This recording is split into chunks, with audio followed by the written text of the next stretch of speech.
Hello friends, I am Aprati. Welcome back to our channel plants space. ये हमारा देसी गुलाब का पौधा है जो हमने कटिंग से ग्रो किया था, आपसे शेयर भी किया था और इसकी फ्लावरिंग भी कुछ दिन पहले हमने शेयर की थी। बहुत सारे फूल दिए, जैसे कि आप देख ही सकते हैं कि इसमें फूलों के डंठल रह गए हैं, तो इनसे पहचान हो जाएगी कि हाँ, प्लांट ने फ्लावरिंग की थी, जो हमारे न्यू व्यूअर्स हैं।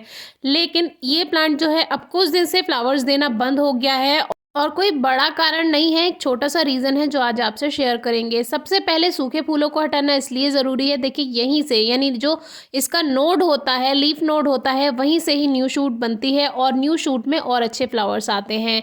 तो कोशिश कीजिए सूखे फूलों को हटाते रहें।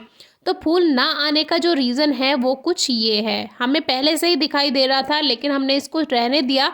हमने सोचा हमारे व्यूअर्स से इसको दिखाकर ही बात शेयर करेंगे, क्योंकि जब तक हमारे प्लांट में प्रॉब्लम नहीं आती है तब तक आप समझ ही नहीं पाते, तो हमने इसको होने दिया। तो ये जो ब्लैकनेस है यही रीज़न है प्लांट पे फ्लावरिंग ना होने का। ये पौधा जहाँ पर रखा हुआ है उसके ऊपर पेड़ की छाया पड़ती है, यानी पूरा पेड़ की एक टहनी आई हुई है जिसपे से ओस की बूंदें जब गिरती हैं और पत्तियों पर धूल जमा रहती है तो वो गिरती जाती है, ओस की बूंदें, और धूल जमा होती जाती है। इससे जो है एक मोटी सी लेयर बन गई है जिससे लीव्स के जो पोर्स हैं, यानी कि जैसे हमारी स्किन में रोम छिद्र होते हैं, हमने आपको पहले भी बताया था क्राइसैंथेमम के प्लांट्स में, बिल्कुल उसी तरह। तो वो जो इसके पोर्स हैं वो बंद हो गए हैं और उसकी वजह से ही प्लांट ग्रोथ नहीं कर पा रहा, क्योंकि पत्तियां ही प्लांट तक भोजन पहुंचा पाती हैं।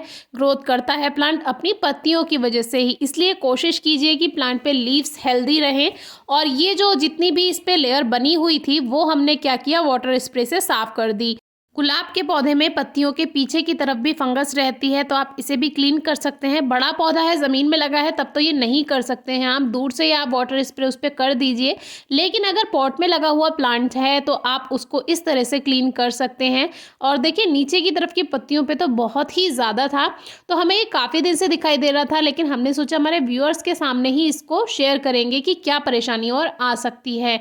ये आपके किसी भी प्लांट में आ सकती है, जैसे क्राइसैंथेमम में भी हमने आपसे शेयर किया, जब उसका फ्लावरिंग सीजन शुरू होता है तो उस पर एफिड अटैक होता है और उसी की वजह से वो एफिड्स जो होते हैं वो गंदगी करते हैं, जिसकी वजह से पत्तियां ब्लैक होने लगती हैं। वो एक तरह का लिक्विड सा निकालते हैं, फिर उस पर धूल जमा होती जाती है और वो फिर पत्तियों का जो एक लेयर है वो बन जाती है। अब देखिए, आप लोग पूछते हैं कि आपके पास ही गिलहरी क्यों आ जाती है, आप कैसे उसको दाना देते हैं। तो जब हम गार्डन में काम करते हैं और ये इतनी फ्रेंडली हो गई हैं कि इन्हें पता है कि यहाँ दाना मिलना ही है, तो हम अपना काम रोककर पहले इनको दाना देते हैं, तब इनका काम बनता है। बाकी जैसे ये डरती नहीं है बिल्कुल भी, मैं अपने गार्डन में प्लांट्स में पानी देती रहती हूँ, ये दाना खाती रहती हैं, भागती नहीं है। आप पूछते हैं ना कि ये आपके हाथ से दाना कैसे खा लेती हैं, तो बस यही एक प्रेम है।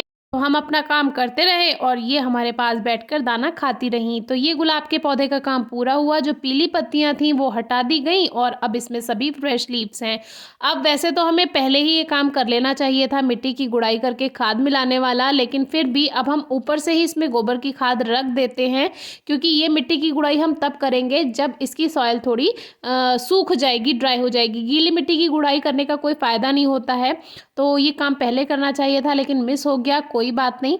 तो अब हमने इसमें थोड़ा सा खाद भी मिला दिया है। गुलाब के पौधे में आप हर 25 से 30 दिन में, खास तौर से जब उसका ग्रोइंग सीजन, फ्लावरिंग सीजन हो, तो ज़रूर उसमें खाद दीजिए। कोई स्पेशल खाद देने की ज़रूरत नहीं, आप गोबर की खाद यानी काउ डंग या वर्मी कंपोस्ट आप दे सकते हैं, सरसों की खली दे सकते हैं, ये सभी देसी खाद हैं। अभी इसमें न्यू ग्रोथ आने में टाइम लगता, तो हमने सोचा थोड़ी सी प्रूनिंग भी कर देते हैं। हार्ड प्रूनिंग नहीं करनी है क्योंकि वो टाइम तो अक्टूबर का है, लगभग सितंबर, लास्ट अक्टूबर में हार्ड प्रूनिंग की जाती है।